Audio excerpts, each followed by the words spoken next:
आपका स्वास्थ्य ठीक है?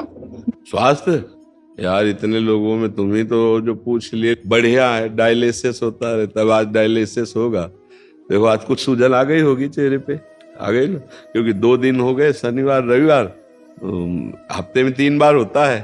तो ये जो 2 दिन होते हैं फिर इसमें भारी हो जाता है। अब जैसे इस समय है ना, तो बस यही लग रहा है कितनी जल्दी जाऊं और डायलिसिस हो, क्योंकि पूरे शरीर में पीड़ा और सब सूजन आ गई ना। इधर आ गई होगी सूजन दूर से। हाँ, अब श्री जी की कृपा है तो चल रहा है, नहीं तो बैठने लायक थोड़ी शरीर है। अब जैसे बैठे तो आग जैसा दर्द होता है किडनी में, क्योंकि उसमें तभी तो डॉक्टर कहते हैं आराम से मुद्रा में रहो। और यहाँ रात्रि के 1 बजे से चल रहा है आराम नाम के संग। किडनी भी परेशान है कि गलत जगह हम फेल हो गए हैं। क्योंकि उसके फेल होने में जो उसको आराम चाहिए वो थोड़ी मिलती है हमारे। जब तक श्वास है और हिम्मत है तब तक कदम आगे बढ़ते रहेंगे। हाँ, जब ऐसा ही हो जाए कि हिम्मत ही नहीं रही तो बात अलग है। तो बड़ी कृपा है ए छोटे भगत, बड़ी कृपा है श्री जी की। लाओ एक माला इसे पहला। हाँ भाई, इतना छोटा हो के स्वास्थ्य के विषय में पूछ रहा है भाई। पिछले 1 1.5 साल से मेरे जी 84 राधा नाम जप करता है। 84 मतलब 8,400। अच्छा, बहुत सुंदर बहुत सुंदर। यही चल के हमारे राष्ट्र सेवक बनते हैं जाकर। देखो संत भी राष्ट्र सेवक है। अगर अगर सच्चाई से कोई साधुता में चलता है ना, तो लाखों का कल्याण कर देता है। तो राष्ट्र सेवा बन गई कि नहीं बन गई? हाँ, अगर राष्ट्र सेवा ना हुई, अपना केवल कल्याण हो गया, तो हम उसे खास बात नहीं समझते। अपना तो सब पेट भर रहे हैं, चाहे मोक्ष का हो चाहे कल्याण का हो, अपने लिए तो सब। लेकिन अपना पेट भर के जो औरों का पेट भरते हैं, विशेष कमाई उनकी मानी जाती है।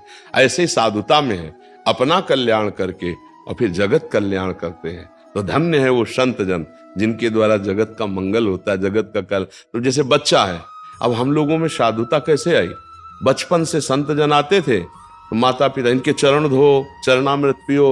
अब उनको भोजन परोसा रहे, उनकी जूठन मिल रही, वो सत्संग सुना रहे, नाम कीर्तन करवा रहे, तो संस्कार ऐसे बने कि बचपन से भाग पड़े भगवान के मार्ग में। अगर संस्कार गलत दिए जाते तो गलत संस्कार आ जाते। एक बार एक सुल्ताना डाकू का नाटक देखा था गांव में। नाटक नोटंकी नहीं जैसे होते, तो गांव में किसी का उत्सव होता तो नाटक आया था सुल्ताना डाकू का, उसका अभिनय किया गया था। तो जब उसको फांसी की सजा अंतिम समय दी गई, तो पूछा गया कि तुम्हारी अंतिम इच्छा क्या है? तो उसने कहा मुझे माँ से मिला दिया जाए। तो अधिकारियों ने समझा शायद मातृ प्रेम के कारण, तो माँ को बुलाया गया। जब माँ मिलने आई तो गले लगने के बहाने माँ की नाक काट ली दांत से। तो सबने कहा कि ऐसा क्यों किया? तो बोले मेरी फांसी लगने का कारण मेरी माँ है। एक बार जब मैं स्कूल से पेंसिल चुरा के लाया, तो माँ ने कहा बहुत अच्छा बेटा, लिखने के काम में आएगी। बस मैंने समझा कि अच्छा काम है, तब से चोरी करता करता मैं इतना बड़ा डाकू बना, और उसका परिणाम हुआ कि आज मैं फांसी की सजा में। अगर पहली पेंसिल में थप्पड़ मार देती और कहती गलत काम है आज के बाद कभी ना करना, तो मैं सुल्ताना डाकू ना बनता और मुझे आज फांसी ना मिलती। तो धन्य हो माता पिता जो अपने बच्चों को सच्ची शिक्षा देते हैं। अब जैसे नाम जप कर रहा है, सत्संग में आया, ये कुछ समझे ना समझे, पर ये संस्कार इसके अंदर जो है, वो अगर गृहस्थ भी रहेगा तो एक बहुत अच्छा गृहस्थ रहेगा। अगर विरक्त हुआ तो भगवान का भक्त, विशेष जगत मंगल करने वाला। मम भक्ति युक्तो भुवनम पुनातु। जैसे एक दीपक से जल जाए और 1 करोड़ दीपक जला दे, तो पहले वाले दीपक में क्या अंतर पड़ जाएगा? क्या? कुछ नहीं।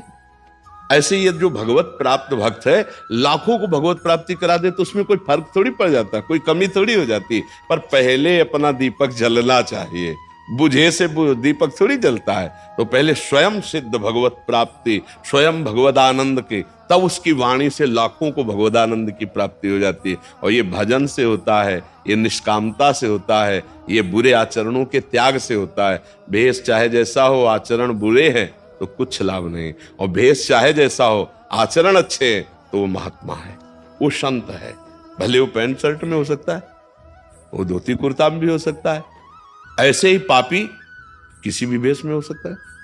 कालनेमी ने भी तो साधु का वेश धारण किया था। तो ऐसे हमारा उद्देश्य ठीक है तो हम महात्मा है, हमारा उद्देश्य ठीक नहीं तो वेश से कोई खास बात नहीं होती है जी।